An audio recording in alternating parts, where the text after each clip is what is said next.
Hello everybody, my name is Lori, and the name of my channel is The Lolly Joe Budget and Debt Payoff Journey, and it is Saturday, November 8th. The reason I'm coming on here right this minute looking like this is because I just wanted to say some words while I had them in my brain.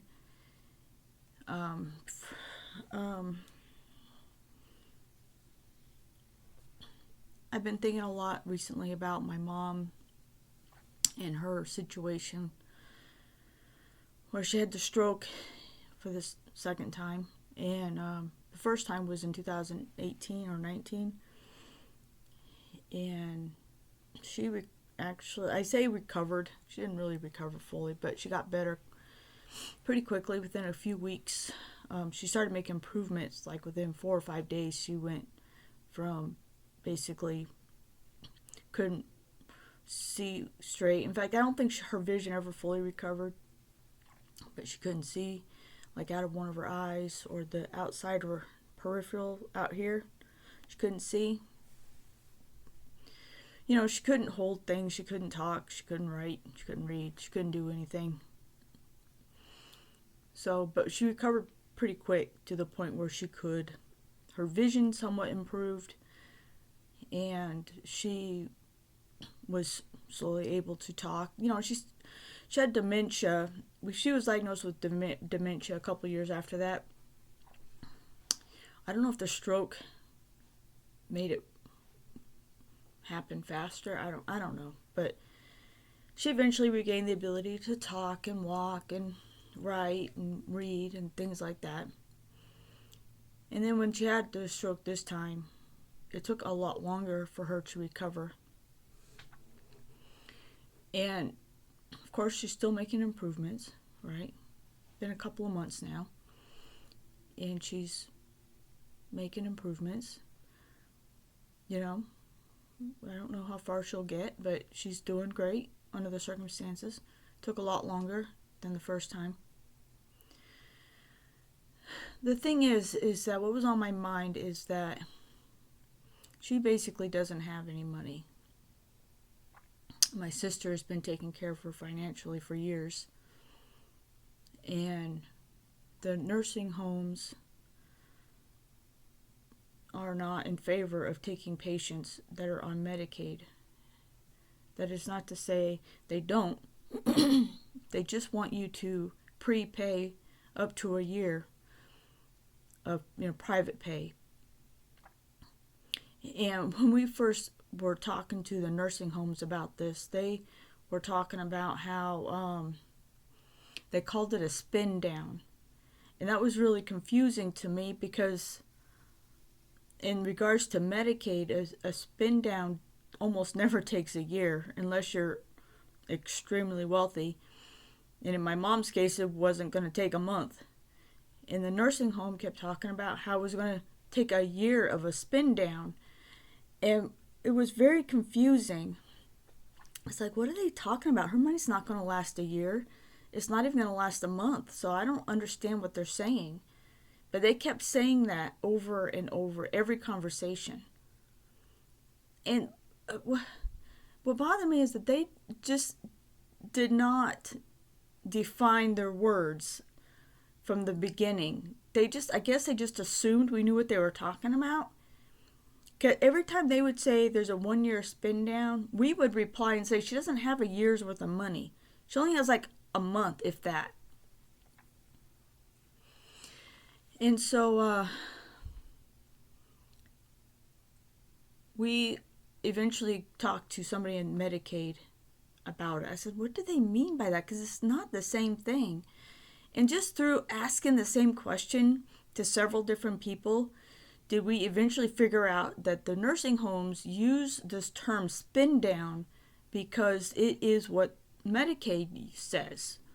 And people are familiar with that. And so they're like, yeah, I understand. Spin down, I get it. But they don't. What they're really meaning is that you have to pay private fees, private pay, for a year Some places is less, some places is more, but the places that we were talking to, it was 12 months. I'm like, who has that kind of money? And they wanted to charge us anywhere from $12,000 to $15,000 a month. And that was because, she has dementia, basically. And at that time, she was basically comatose. She was bedridden. She could not do anything. And so they were 24-hour care, 2 people, is what they were saying. And of course, she's not like that now, but at the time she was. There wouldn't be that much difference. I don't think that if they were to reevaluate her today, in which they will eventually, because we've got to go somewhere with her, somewhere. She's going to have to go to a nursing home somewhere. So eventually somebody's going to evaluate her again. And the best place for her would be like a memory care facility. But we're working it out. Not me so much, my sister, which is unfortunate. She's going through this basically by herself. I can make phone calls, but I can't do the work. She's the one who actually has to do the work. So, anyway, they want all this money. And if we don't pay it, then, they won't take her. Now, I don't know about you, but I don't have $150,000 just lying around collecting dust. Neither does my sister. So we are in a very weird place. We're getting Mom Medicaid, or we're working on it. Sorry about the reflection in my glasses. But if the places don't accept Medicaid, then what are we going to do? And so this weighs on me.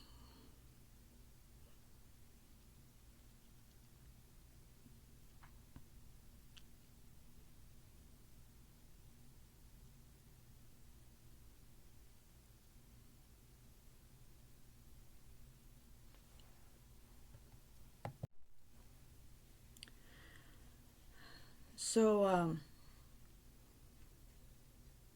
I feel very guilty not having the money to pay for it, or even any money to help my sister pay for it. We've both said that if we have to, we have credit cards. If we have to, maybe we can take out emergency withdrawal from our retirement accounts.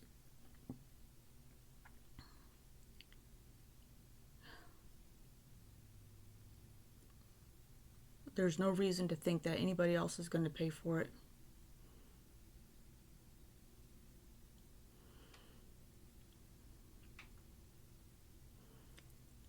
So I just pray to God that Medicaid will come through and we will find a place that just accepts Medicaid, because that's the only other option is to bring her home. And we both have to work. So who's going to take care of her? We would have to have a 24-hour or 12-hour caregiver anyway come in. Right? She would obviously not come here because there's no way she can travel across the country. So that means that she would have to stay with my sister. And it's not fair. I know there's a certain moral obligation, and that phrase has been in my head pretty much for 2 months. We're morally obligated to take care of our parents when it's not our fault. By financially taking care of our parents, we're basically going to be neglecting our own futures. And what if we have spouses? What if we have children that are disabled?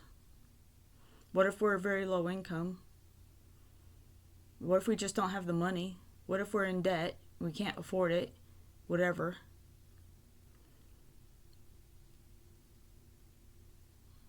I feel like the world's worst daughter.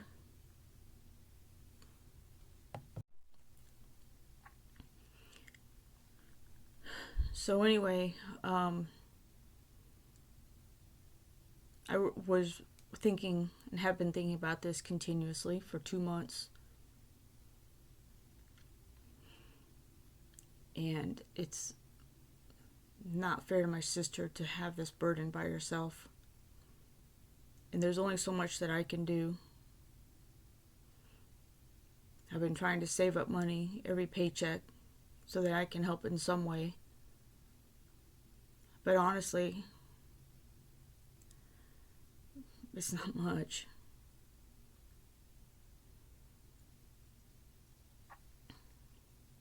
I can't be the only one experiencing this. I know I'm not. I know we're not. My sister and I, we're not alone in this. There are millions and millions of people in our age group who are facing this. At the same time, we're thinking to ourselves, what about our futures? What about when we are 78 years old or 80 or whatever, and we have our own stroke? Who's going to take care of us? Are our children going to be able to? You know, and I was just thinking about this, and it just was like a spiral of despair. What can I do about it? I feel like I need to, scream from the roof. People need to be aware of this. I feel like it snuck up on us. But I know that's not true. I've heard about this for years. I've been hearing about the cost of long-term care, end of age, old age, end of life expenses. This is not new.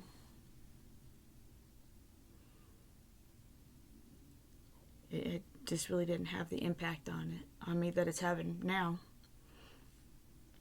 That I can't be alone in this. What are we going to do? What are we going to do about our parents? Are we responsible for their expenses at this point in their lives? It just really makes me, I don't know, I want to make sure that I'm prepared in some way. I looked into long-term care insurance last year, and last year it was like $400 a month, and I did not have it last year. I don't really have it this year. When I was getting my son's health insurance yesterday, of course the insurance agent's like, how old are you?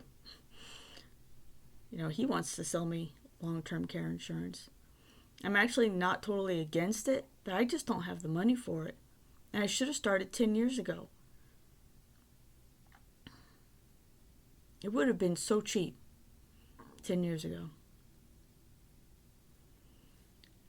So I'm in the situation of doing self-insurance, self-insured. And nobody's going to insure my son for long-term care. So I need to make sure he's covered, not just me. I feel like when I'm saving for retirement, I'm not just saving for mine, I'm saving for his too.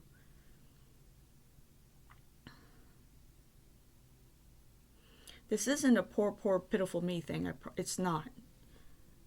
I just was thinking about this hard this morning and trying to figure out what I want to feel good about my decisions, whatever they are. I don't have any extra money. I'm trying to save some to help with. But even still, it's insignificant. The only option would be to maybe use credit cards or get a loan or, I don't know, home improvement loan, not one of those home equity line of credit or something. 'Cause I don't know. It's evil. It's evil that the nursing homes are like this. Now, why are they willing to accept $6,000 from Medicaid, but when it comes to private pay, you would have to pay $12,000? I asked him about that. I said, why? Why is that? He says, well, we got to get our money somehow. I couldn't believe he said that out loud and everything. You know what he told me? He told me some people feel like it's more important to pay for their parents' caregiving than to have a personal possessions, like a house. So he suggested to me and my sister that we sell our houses, that we take out our loans from our 401k, that we liquidate our 401ks, our retirements. Because we'd feel better about mom having caregiving than having a place to live. I hope my sister doesn't do that. I hope I don't do it. I just pray to God that Medicaid comes through, and it will, but that we can find a place for her to stay that just accepts Medicaid, that we don't have to pay anything.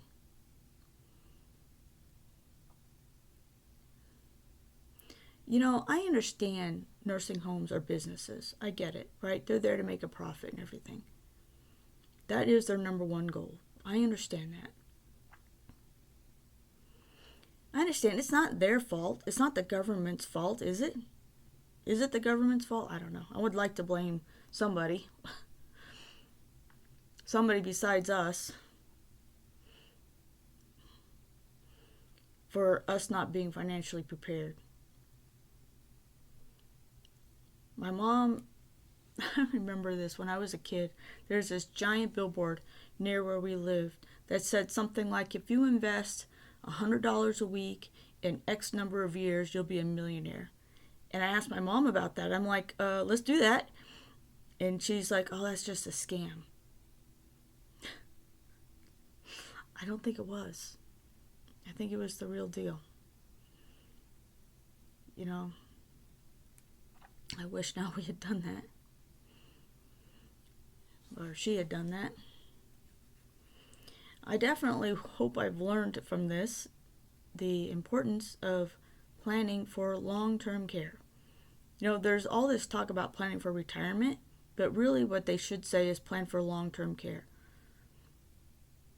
It's just, retirement is great and everything, but if you're planning on living into old age, or even to any age in which, because I mean, I'm in an age range where I could have a stroke, I could have a heart attack, I could end up in long-term care.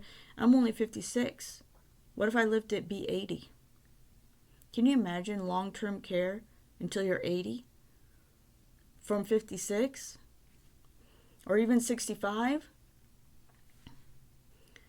I just think that we're focusing on the wrong thing. You know, retirement is kind of a choice for most people. Some people are forced into retirement, but I think it's mostly a choice. And you can choose when to retire most of the time, I think.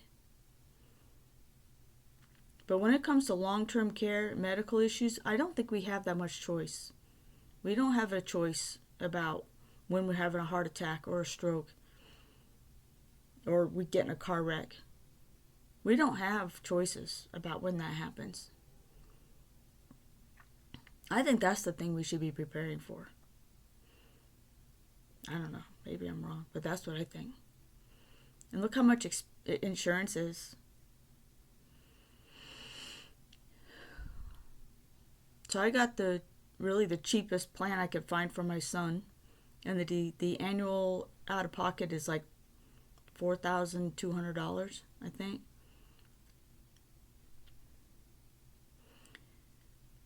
The monthly is premium or whatever is $206.50.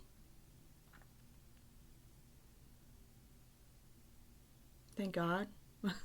Thank God for that. It's the first year we've ever had to pay for it. Thank God we have the money for it.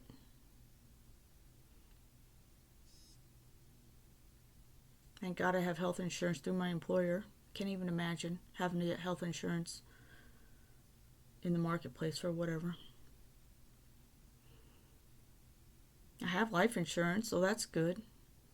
It's great if I die before I'm 65. I think it's 65. No, it's 2065. I got a double policy. I'm so glad. It's probably one of the smartest things I ever did back in 2005, I think. Or maybe it's 2004, I think is when I got it. Anyway, thank God I got it for that. So at least my son will have my life insurance anyway, so that'll be helpful.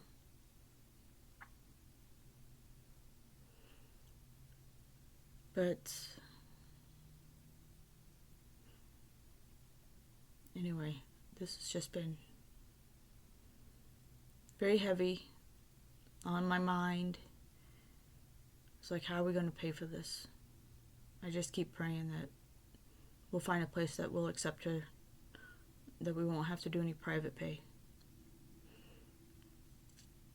Because what do you think's going to happen when the day arrives and like, okay, well, we find a place for her, but you have to pay $12,000 a month for the first year.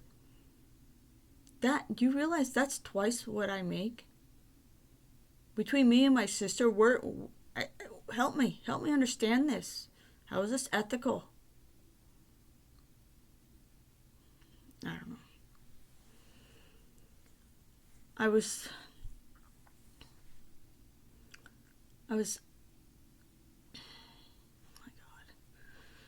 So day before yesterday, on Thursday, I had a phone appointment with my retirement financial, they call it Edelman Financial Engines. It's a company that my company uses for its employees to talk to people about financial planning. I was talking to her and, told her everything that I've been going through the last year or so. And it was really a great conversation. It was real nice. And, part of the conversation was, how did I get here into this situation with the debt and everything? And I said, I hate to say it, but everything I know about finances I've learned from my mother, and she knows nothing. And I said, I'm trying to do better now. I says, I'm very much focused. She asked me what I do for hobbies. I says, I work on my budget. Says, I quilt, but I feel guilty about all of the fabric and machines and stuff I bought for my quilting that I kind of like don't even want to look at it sometimes. I'm getting over that. I'm getting past it. I'm going to hopefully do some sewing today, actually.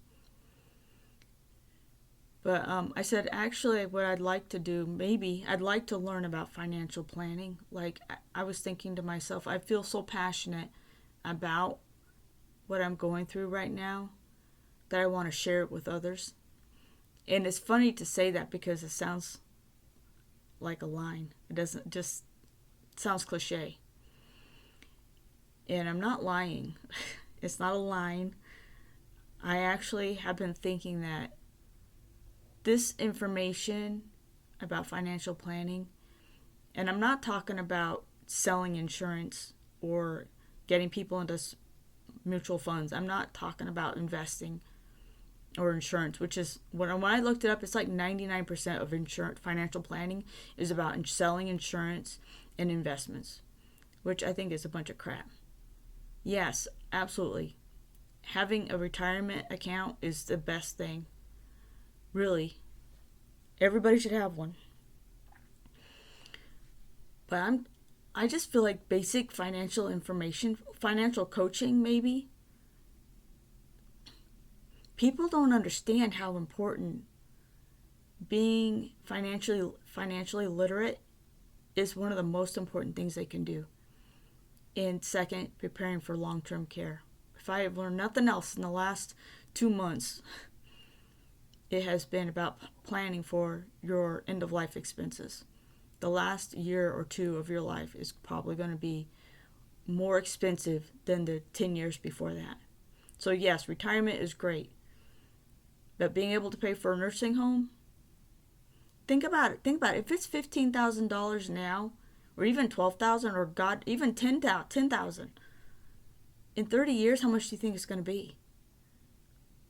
I just don't know who can afford it. Nobody I know. But I think that we just have got to do whatever we can to make sure we are as prepared as we can. Will Medicaid even be around then? Will Medicare? Who knows what our future holds in regards to insurance? All I can think now is you can't save enough. I feel like today I feel like we've been taken advantage of. I feel I'm stupid. I get it. I'm stupid. I made my own choices for buying stuff. I made my own choices about what I was going to save, what I didn't save. I made those choices. Did anybody tell me that they were stupid choices? Maybe. I don't remember. I don't remember anybody telling me it was stupid at the time in my younger days. I heard the message back in 2017 and 18 when I got out of debt before. I watched thousands of hours of Dave Ramsey. I heard the message. I got out of debt. But honestly, it didn't mean anything to me. A seed wasn't planted. I didn't fully understand or appreciate the value of not having debt, about increasing my retirement. I just didn't get it. I didn't understand it. He was saying the words, but it just didn't mean anything to me. I'm so stupid. How could I be 56 years old and be in this situation?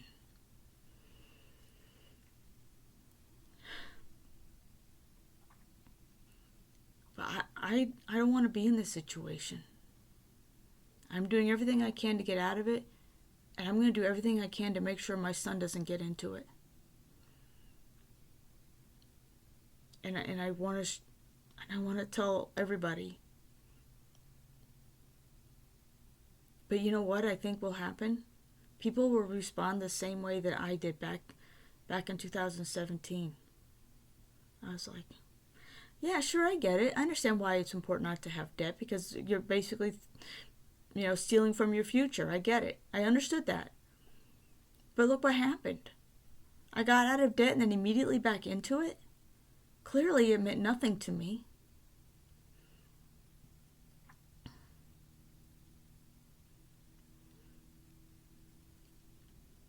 So, I guess I'm done purging about that. And, thanks for listening. And I'm sorry about my appearance. I should have at least brushed my hair. All right. I don't know. Tell me what you think. Am I crazy? Am I stupid? Am I getting smarter? I really want to tell people. I really feel it very strongly to tell people. My message needs to be prepare for old age. Don't worry so much about retirement. You need to prepare for nursing home care. That's what we need to be thinking about. All right, I'll talk to you later. Bye-bye.